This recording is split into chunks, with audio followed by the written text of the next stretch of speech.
तो आज हम लोग पढ़ेंगे what are the results of increasing quality consciousness after the movement of TQC and TQM when they were very prevalent in India and abroad at the same time. बहुत सारी firms और institutions ने quality पे बहुत ज़्यादा focus करना शुरू कर दिया and quality was the major component जिसके बेसिस पे ब्रांड्स compete करती थी मार्केट में कि भाई मेरी क्वालिटी बेटर है amongst the competitors and all, ये लोगों का प्रोपोजिशन था. ओके, सो बहुत सारी फर्म्स आ गई एंड सब क्वालिटी के बारे में कॉन्शियसनेस और अवेयरनेस बिजनेस में बहुत ज़्यादा बढ़ने लगा था. तो आज के वीडियो में हम लोग पढ़ेंगे कि ये जो क्वालिटी की कॉन्शियसनेस जो बढ़ी है उसकी वजह से कौन सी प्रैक्टिसेस ज़्यादा प्रेवलेंट हो गई मार्केट में. Okay, so let's start with what is better quality. Like अगर कोई ब्रांड बोलती है कि भाई मेरी क्वालिटी जो है वो बेटर है मेरे पीयर्स से, तो वो क्या कहना चाहती है ऑपरेशनल लेवल पे. तो सबसे पहली बात वो सटली कहना चाहती है कि हमारे प्रोडक्ट्स बेटर हैं but at the same time comparative cost पे हम लोग हमारे प्रोडक्ट्स को ऑफर करना चाहते हैं, या गुड्स हो या सर्विसेज हो. ठीक है, okay, coming to the main focus of this particular topic. Quantity increase होने से क्वालिटी इंक्रीज होने से, क्वालिटी की कॉन्शियसनेस इंक्रीज होने से कौन से प्रैक्टिसेस पे ज़्यादा अफेक्ट आने लगा. सो सबसे पहला था TQM, दूसरा है kaizen, third is six sigma and fourth is quality certification. ये जो क्वालिटी सर्टिफिकेशन वाला जो टॉपिक है ना वो हमारे सिलेबस में से बाहर है. तो आज के वीडियो में हम लोग सिक्स सिग्मा, काइजन और TQM पे ज़्यादा फोकस करेंगे. ठीक है, ओके. हमने पास्ट वीडियोस में TQC के बारे में पढ़ा, टोटल क्वालिटी कंट्रोल. आज हम लोग टोटल क्वालिटी मैनेजमेंट के बारे में थोड़ा सा हम लोग जानेंगे कि ये एग्जैक्टली होता क्या है. First of all it originated in Japan. ज़्यादातर ये सारी मूवमेंट्स थी, इनका origin they trace from Japan, be it TQM, be it kaizen. Okay, so TQM exactly है क्या. नाउ 1990s में इंडिया में जैसे ही ग्लोबलाइजेशन, प्राइवेटाइजेशन और लिबरलाइजेशन ने स्टेप इन किया, तो ग्लोबलाइजेशन की वजह से इंटरनेशनल फर्म्स भी इंडिया के मार्केट में आने लगी, तो कंपटीशन भी इंक्रीज़ होने लगी, हाई होने लगी. ठीक है, तो उसकी वजह से हाई क्वालिटी रिक्वायरमेंट होने लगी मार्केट में. तो companies were not forced but they were motivated to produce products at better quality, अगर उनको मार्केट में अच्छे से एग्जिस्ट करना है तो लॉन्ग टाइम के लिए.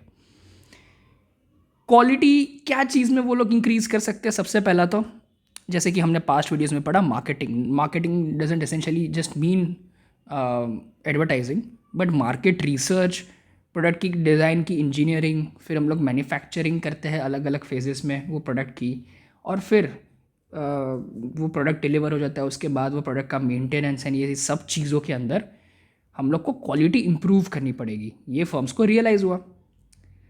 तो ये जो TQM का जो प्रोसेस है उसके तीन पहलू हैं, तीन फैक्टर्स हैं. सबसे पहला है क्वालिटी प्रोसेस, मतलब बेसिकली मेरे को कस्टमर को अच्छे से स्टडी करना है. ठीक है, फिर कंटिन्यूस इंप्रूवमेंट, जो कि हम लोग ने इनिशियल वीडियोस में बोला था PDCA के बारे में. PDCA का मतलब सबसे पहले प्लान करो, प्लान किया है उस हिसाब से डू दी प्रोडक्शन होने के बाद चेक करो कि is it as per the requirement और नॉट. अगर रिक्वायरमेंट पे नहीं है तो एक्ट करो, दैट मीन्स कंट्रोल करो, something like that. Okay, PDCA इसका फुल फॉर्म मोस्टली एग्जाम्स में अगर आ सकता है तो यू हैव टू लर्न कि भाई plan, do, check and act है PDCA का full form. Okay, and third factor is people process. ये तो हम लोग बार बार रिपीटेडली पढ़ता है कि भाई it involves the employees at all the levels. Okay, so हमने सबसे पहला जो प्रैक्टिस पढ़ा that was TQM. Next is kaizen.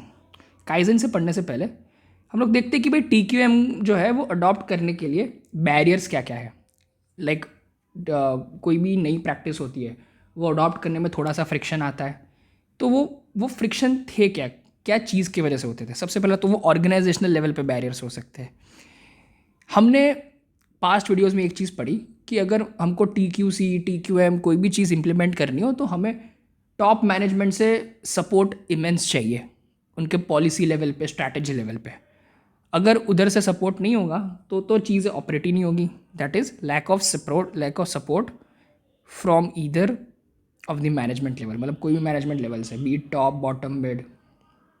And second is attitude barriers, लोगों के attitude towards training, management styles का चेंज होना और क्वालिटी अप्रोच में चेंज होना, बिकॉज दिस रिक्वायर्स चेंज। अगर मैं कोई नई फिलॉसफी ऑफ प्रोडक्शन इंक्लूड कर रहा हूँ या क्वालिटी कंट्रोल का, तो it requires change at fundamental level. और लोग, अगर वो लोगों का एटीट्यूड चेंज के तरफ फेवरेबल नहीं होगा तो it would be acting as a barrier against TQM। तो ये बैरियर्स को हम लोग रिमूव कैसे कर सकते हैं? सिंपल है, एक प्रॉपर क्लाइमेट इंड्यूस करो अपने ऑर्गेनाइजेशन में, सबको सिस्टमेटिक ट्रेनिंग दो एंड मेक श्योर करो कि जो भी लोग इसमें इन्वॉल्व हो रहे हैं, जितने भी एम्प्लॉयज़, वो सबको इम्पोर्टेंस फील हो। पार्टिसिपेशन रेशियो हाई रखो लोगों का, तो उनको एम्पावर्ड फील हो। सो जितना ज़्यादा वो इन्वॉल्व होंगे डिसीजन मेकिंग को इन्फ्लुएंस करने में, उतना ज़्यादा रिस्पॉन्सिबिलिटी से वो लोग चेंज को एम्ब्रेस करेंगे and they would make sure कि फेवरेबल रिजल्ट्स आए। Okay, so this was the first practice change जो कि क्वालिटी कॉन्शियसनेस की वजह से है, that was TQM। Okay, first TQM, दूसरा है काइजन। काइजन भी एक जापानीज टर्म है that means continuous improvement. Okay, never settle जैसा एटीट्यूड जो होता है ना, वैसा।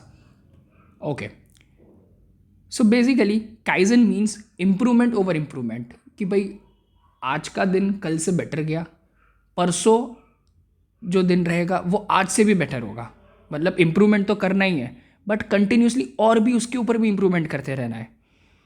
कौन से एरियाज़ में? बहुत सारे एरियाज़ होते हैं जो हम लोग काइजन एरियाज़ के अंदर गिनते हैं।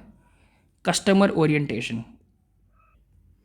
हमारा जो बिज़नेस है वो कस्टमर ओरिएंटेड, जितने भी मॉडर्न मैनेजमेंट के प्रिंसिपल्स हैं वो कस्टमर फोकस्ड, कस्टमर सेंट्रिक होना चाहिए। सेकेंड इज़ TQC का implementation, that is total quality control. Third is quality management, मतलब TQM जो हम लोग पढ़े थे इसके पहले। फिर ज़ीरो डिफेक्ट्स में हम लोग ने पढ़ा था कि एटलीस्ट हम लोग मेक श्योर करें कि पहले ही स्टेप से हम लोग कोई मिस्टेक ना करें। Basically meaning being proactive rather than reactive. Then it is JIT का मतलब होता है just in time process manufacturing. मतलब जैसे कि अगर कोई चीज़ का ऑर्डर आ रहा है तो मैंने जस्ट इन टाइम वो ऑर्डर को प्रिपेयर किया। मतलब मेरे पास ऑलरेडी स्टॉक में कोई चीज़ें थी नहीं, जिससे क्या होता है कि मेरा स्टॉक का जो वेयर हाउस का कॉस्ट होता है वो सेव हो जाता है, और मेरा जो इन्वेंट्री कॉस्ट है वो कम हो जाएगा। It is one of the techniques जो कि आप ज़्यादा कॉस्टिंग में, कॉस्ट अकाउंटिंग में, ये सारे सब्जेक्ट्स में पढ़ोगे डिटेल में। बट हाँ, just in time is also one of the factors, the key guys in areas. New product development, जितना ज़्यादा हम लोग एग्जिस्टिंग क्वालिटी पे फोकस करते हैं, एग्जिस्टिंग प्रोडक्ट की क्वालिटी पे फोकस करते हैं, उसके साथ साथ हमें कॉन्स्टेंटली नए नए और बेटर प्रोडक्ट्स लाने चाहिए मार्केट में, ताकि हम लोग रेलेवेंट रहे डिफरेंट मार्केट स्टैंडर्ड्स के हिसाब से। प्रोडक्टिविटी इंप्रूव होनी चाहिए, वर्कर्स का डिसिप्लिन बढ़ना चाहिए।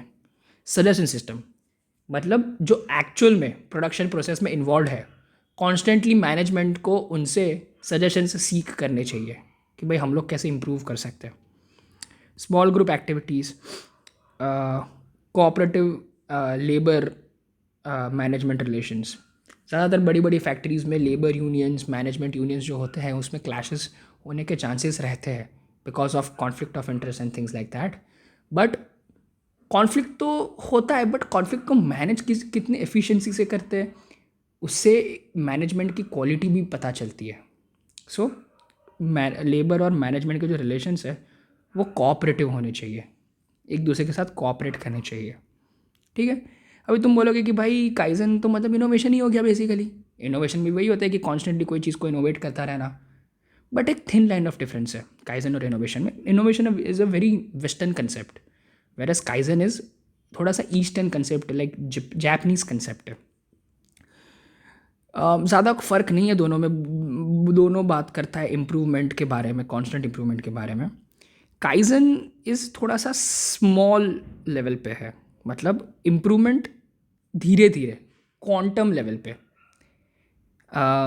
Where as innovation huge improvement, मतलब एकदम ही पैराडाइम शिफ्ट होता है ना, एकदम से बहुत ज़्यादा इम्प्रूव कर जाना. सो इनोवेशन रोज़ रोज़ पॉसिबल नहीं होता है ज़्यादातर, वेर एज काइजन रोज़ रोज़ पॉसिबल है.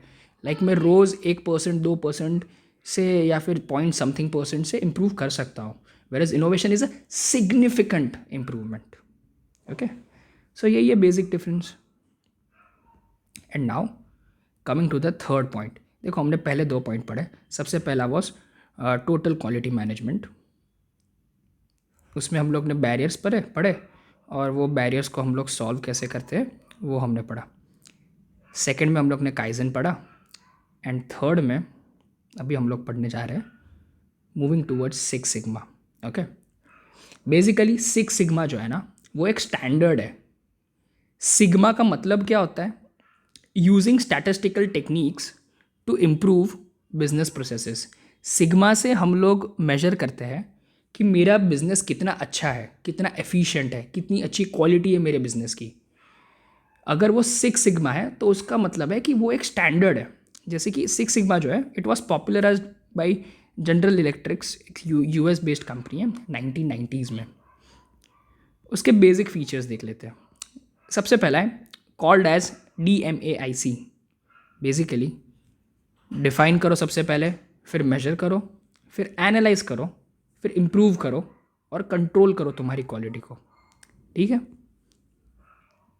तो बेसिकली ये जो DMAIC जो है वो एग्ज़ाम्स में आ सकता है, इसका फुल फॉर्म.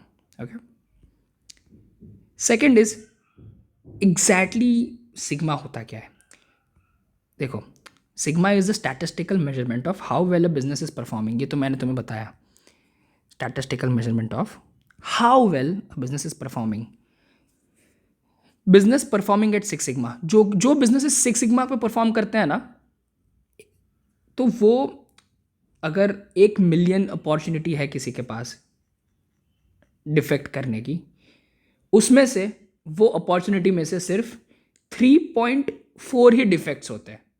मतलब अगर प्रोबेबिलिटी या पॉसिबिलिटी है कोई भी डिफेक्ट होने की 1 मिलियन. ओके. तो उसमें से अगर कोई भी मैनेजमेंट या कोई भी बिजनेस 6 सिग्मा पे ऑपरेट करता है, उसका मतलब ये है कि 1 मिलियन में से सिर्फ 3.4 ही डिफेक्ट्स हो गए. अगर ऐसा है तो उसका मतलब है कि कोई भी बिजनेस जो है वो 6 सिग्मा पे ऑपरेट कर रहा है. समझे? एक बार मैं फिर से बताता हूँ. 1 मिलियन अपॉर्चुनिटीज़ में से 1 मिलियन अपॉर्चुनिटीज़ ऑफ डिफेक्ट में से सिर्फ 3.4 ही डिफेक्ट्स होते हैं ना, उसको बोलेंगे एक बिजनेस 6 सिग्मा पे ऑपरेट कर रहा है. जितना कम सिग्मा होगा उतना ज़्यादा अच्छे से बिजनेस ऑपरेट कर रहा होगा. Lower the sigma lower are the defects, better is the business. But 6 sigma को हमने एक स्टैंडर्ड ले लिया है ऑफ एक्सीलेंस का. मतलब 6 सिग्मा तक अगर बिजनेस ऑपरेट कर रहा है ना तो एक अच्छा एक्सीलेंट बिजनेस है. उससे कम है तो बहुत ही अच्छी बात है. बट 6 सिग्मा पर ऑपरेट कर रहा है तो एक स्टैंडर्ड हमने रख लिया है कि भाई ये 6 सिग्मा है. अभी 6 सिग्मा जो प्रोफेशनल्स की जो इंडस्ट्री होती है उसमें एक इंटरेस्टिंग बात यह है कि मार्शल आर्ट का जो कन्वेंशन होता है ना, उसमें अलग अलग बेल्ट का सिस्टम होता है. आपने अगर कोई भी मार्शल आर्ट जैसे कि कराटे किया होगा या जूडो किया होगा, उसमें बेल्ट की सिस्टम होती है कि भाई रेड बेल्ट, ब्लैक बेल्ट, वैसा करके। तो जो भी सिक्स सिग्मा के प्रोफेशनल्स होते हैं ना, सिक्स सिग्मा के प्रोफेशनल्स, वो भी ये बेल्ट सिस्टम में कैटेगरीज होती है। Okay, and third is decisions are made on the basis of data, क्योंकि सिक्स सिग्मा एक स्टैटिस्टिकल टूल है। ठीक है, that's it for today, thank you so much.